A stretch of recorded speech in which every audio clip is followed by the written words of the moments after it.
Mes chers camarades, contempteurs de la vacuité et amateurs de tragédies burlesques, bienvenue. Aujourd'hui, nous allons nous pencher sur le cas fascinant de l'empereur Donald, dont le teint mandarine vire au cireux à mesure que les murs de son royaume en carton-pâte se referment sur lui.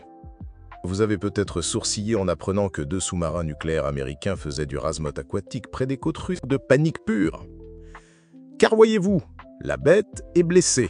La grande machine impériale, que notre ami Donald pilote avec la délicatesse d'un rhinocéros sous amphétamine, commence à tousser du goudron.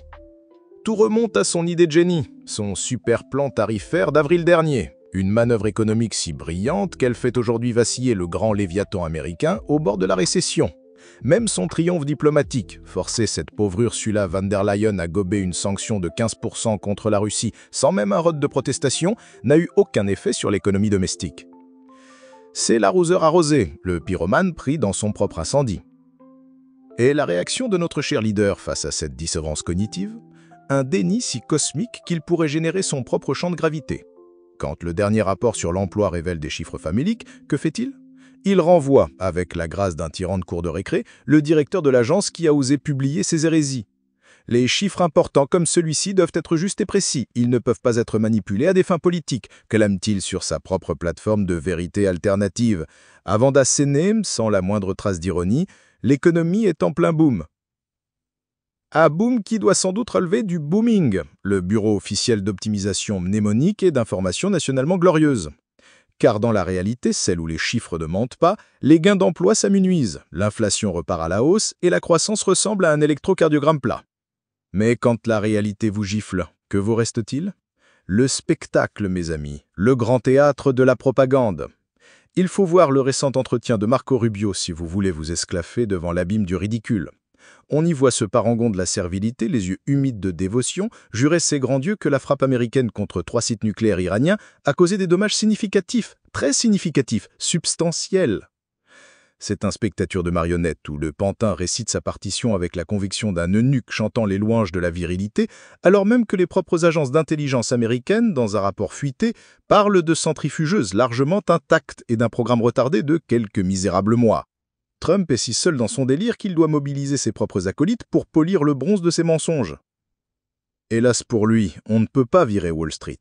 On ne peut pas accuser le Dow Jones de propager des fake news. Les mauvais chiffres vont continuer de pleuvoir et plus il n'ira, plus la presse économique s'en délectera. Donald n'a jamais compris ce vieil adage. Quand tu es dans un trou, arrête de creuser. Sa vanité est une pelle mécanique. Et puis, il y a le cadavre exquis, le dossier qui refuse de rester enterré. L'affaire Epstein. Une plaie purulente qui grandit et s'infecte à chaque dénégation maladroite du président. La plupart des Américains ont déjà accepté l'inacceptable, que Trump, grand ami du prédateur, a au minimum barboté dans ses sauteries sordides avec des jeunes femmes à peine pubères. Mais plus important encore, qu'il est autant une victime du chantage qu'un maître chanteur. Il a utilisé son pouvoir pour maintenir le couvercle sur la marmite putride, tout en exploitant les autres noms sur la liste. L'ironie cruelle, c'est que le jour où la liste sortira, et parions que la FBI noircira son nom au marqueur Velleda, son pouvoir de nuisance sur les autres s'évanouira.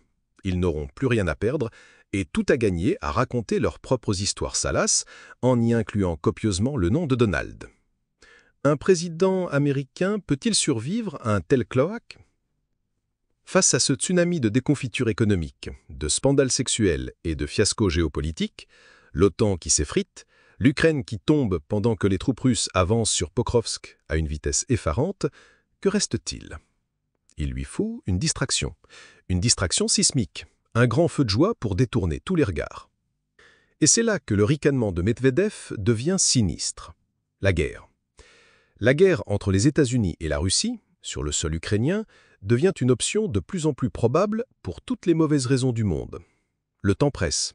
Son ultimatum de 50 jours à la Russie, réduit à 10, n'était pas un signe de force, mais de panique. L'économie s'effondre, son lien avec le réseau pédocriminel d'Epstein menace d'exploser au grand jour, et la confiance en lui s'érode même au sein de sa base MAGA. Il doit prier chaque soir pour que les Japonais ne balancent pas leurs 1000 milliards de dollars de bons du Trésor américain sur le marché. Ce serait le dernier clou dans le cercueil otanisien. Alors oui, pour échapper à l'humiliation suprême, au déshonneur total, au naufrage de sa propre légende, Trump a besoin d'une guerre. Il a besoin d'une guerre comme un junkie a besoin de sa dose, comme jamais auparavant. Soutenez cette analyse sans concession sur Patreon, likez cette vidéo pour l'algorithme et rejoignez notre canal de discussion libre sur Telegram, les liens sont en description.